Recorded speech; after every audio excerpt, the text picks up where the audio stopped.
Hey y'all, it's a beautiful day for a pop-up protest in Johnson City, Tennessee. Many of you saw my video that I posted yesterday of my interaction with WJHL, the local news station, or shall I say the local state-run media station. When I posted that, I did include a link for people to be able to donate to help fund my chalk after they stole my chalk. I knew that I would need a lot more because I am not a person that backs down, and anybody who's been watching me for a while knows that, and so they know I'm not going to just give up, that I'm going to show back up at WJHL and make my voice heard, and I'm going to bring some friends this time. I am going to run into Michael's, and I'm going to stock up on some chalk supplies. I'm going to head over to the grocery, and I'm going to pay it forward since I got so many donations yesterday. I want to make sure that I'm also doing something good for the community, and I'm helping those who are going to be affected by this government shutdown and not receive their SNAP this month to help feed their families. I'm going to record along the way so you guys can join me. This will be kind of on the go, on the fly, but I'm really so thankful for my community and all of the people that have come together, that have rallied behind me to help me with my initiative in holding the pillars accountable, holding the power accountable, and making sure that that nobody around here is capitulating to the wannabe king, and that we are making our voices heard and we are being louder than the regime. It was on the other side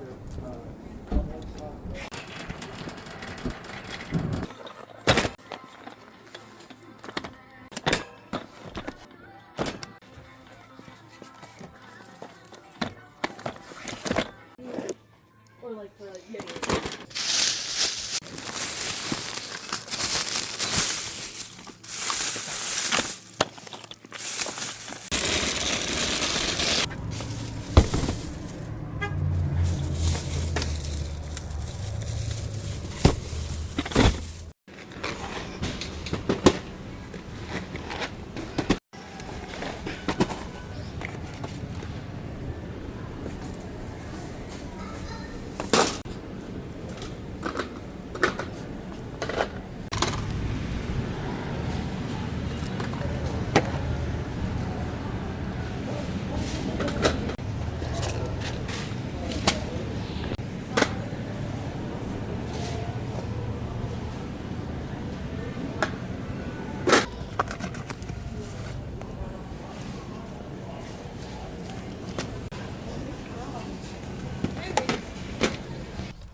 Hi Keitha, how you doing? You brought the chalk. If you want, you can just kind of like pile it all right here. Just put that wherever.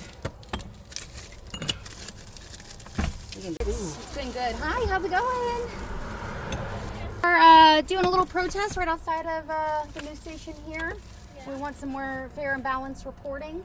And they called the cops on our peaceful protest yesterday, so we're just coming back to make our voices heard. Just make sure we stay off their property and off the steps, because they'll trespass you. Wow, we have got chalk for eons.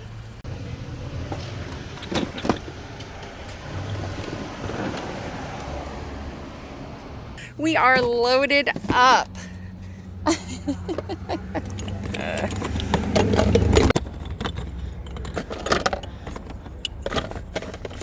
Hello. Oh, people use those. Perfect. If you want to actually slip them right in there, this is kind of our tool bucket. So these big pieces, this is perfect. Thank you so much.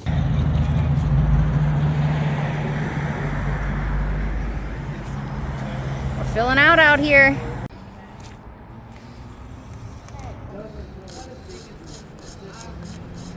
We definitely want to hold WJHL accountable for their actions. I would really like to see a formal apology done to the community, done to you, and I would really like them to remove the trespass from you. So that's why we're here. We're a community that when one person's affected, we're all affected and we're all in this together. Yeah. And how did you feel when you read that Diana was saying that she hasn't had any complaints from constituents and that she's always accessible?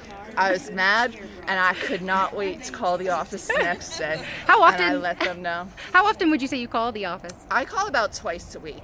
If I did it every day, my blood pressure would be through the roof. So I have to pace myself. But I do other things like email and things of that nature. Yeah. Have you ever received any confirmation that Diana has gotten your complaints or concerns? Nope.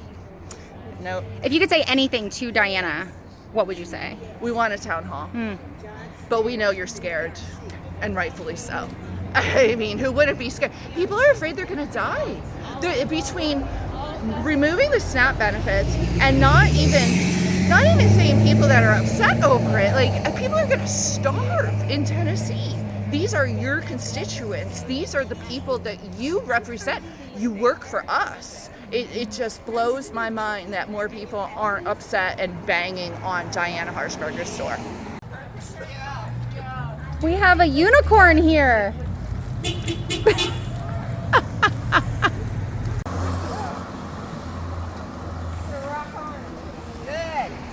Good luck washing all this off.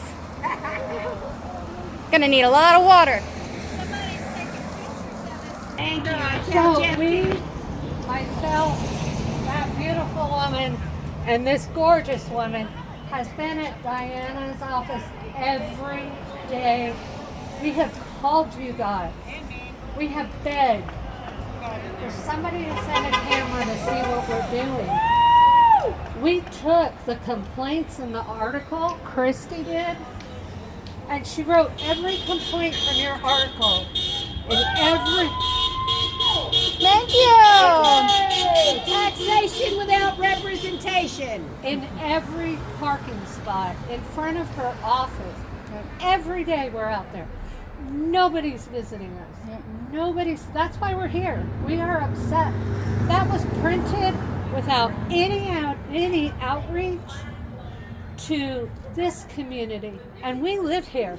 We pay her salary for her to sit on her butt wherever, because I'm here to tell you, she's not showing up at her office because we're at her office every day.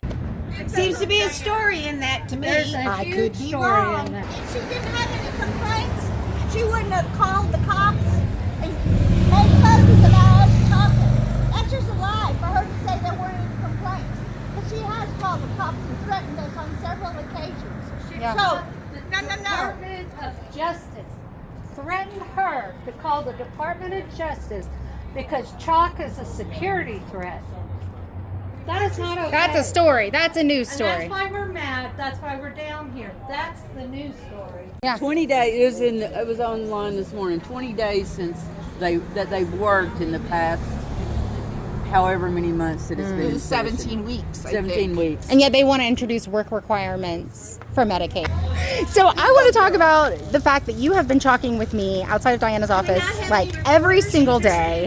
And it's been, how long have you been talking with us? It's been a couple months, right? yeah, probably since July, maybe. Yeah. And you were with me when Diana threatened to call the DOJ on us. How did that make you feel as a constituent?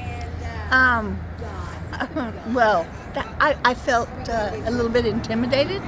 I didn't feel supported at all, and I couldn't understand why she was saying that I was doing anything wrong because I wasn't. What brought you here today, Carlene? I'm sick and tired of being ignored, and I really can't stand the idea of being erased. I exist. And I believe this is the quintessential example of taxation without representation. And I am not interested in my local news station promoting a false narrative. If you could talk to Diana right now and have her listen, what would you tell her? I wish she would read the emails that I have sent her many, many times, because I don't think that she reads them. If she reads them, she certainly doesn't pay attention. You are complicit in our country heading towards full dictatorship, and you are going along, and that is criminal. Get a spine, assert the rights that Congress is supposed to have. How are you today, Miss Sarah? I'm good. How about you? Good. Tell me why you decided to come out here today. Well, I think it's absolutely atrocious that not only does our representative for the District 1 of Tennessee, she won't listen to us. She tells WJHL that we haven't complained, even though we've been outside of her office chalking for months, voicing our grievances not only with her but with the administration through email, through text message, online, everywhere you can get it. She just ignores us. She goes and tells JHL blatant lies, and instead of reporting on that, they call the cops on us. Just because you don't like what we say doesn't mean you haven't heard us. And not representing us isn't going to make us go away. That's right. Know that. I've got all the time in the world. Yes. And beautiful.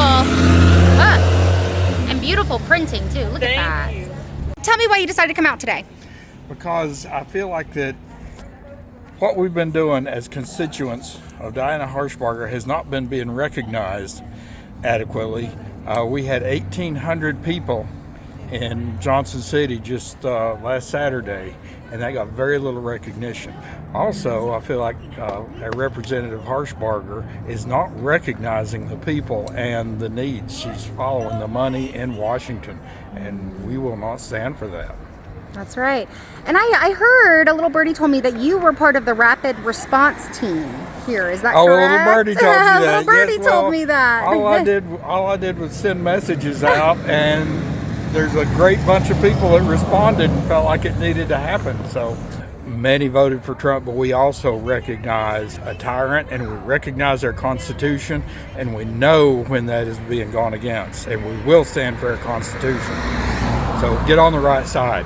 So you have been talking every single day with me and Rachel outside of Diana Harshbarger's office. And do you feel like you're represented by Diana Harshbarger? Absolutely not. Okay. No. I'm a veteran, as evidenced by my hat. I am very concerned with the state of the veteran system, the number of veterans being arrested, detained for practicing their First Amendment protected free speech, and for standing up for the marginalized communities. I didn't join the military to be that person, ever. I also am the daughter of an immigrant. I am the mother of an immigrant. I had my daughter when I was serving overseas. And now I'm fighting to get all her immigration paperwork straight. And Diana's office has offered me zero help. If you could say one thing to Diana, if you had the opportunity to actually have her stand in front of you and you get to say what you want to say, what would it be? Please start serving your community. You're absent. We pay your salary and you don't even come to work. We're just begging for a town hall so we can voice our concerns so you can take them back to Washington and fight for Tennessee, not fight for Donald Trump. You are here to serve us. Us. This has been a true testament to community and why you need community in the resistance. You cannot do this alone. You need people behind you. You need to join your local Indivisible, your local Democratic Party. Make your own group like I have. My group is kind of under the Indivisible umbrella. I was just telling someone earlier that I realized that I haven't seen a lot of the people that I really started kind of forming the resistance with in the beginning. I haven't seen my normal friends. I'm making new friends all the time, but you know, we've kind of been doing our own thing, and I thought that's actually a good thing because that means we're all kind of breaking off into our little groups and we're doing the things that need to be done. There are people that are funding billboards and putting billboards up. There are people that are writing postcards. There are people that are making calls and emails, and then we're doing our chalking, and it is just this entire community of people that all have their own little place in the resistance, doing their own thing, inspiring and recruiting others, and then we all come together for these bigger bigger issues. And so I'm going to show you what we did today. There were about 26 people that showed up today, and it was just a great event, and it was a great way to showcase how concerned we are as constituents, and that we don't back down, that we are going to be persistent, and this is only going to keep growing, and we will be back.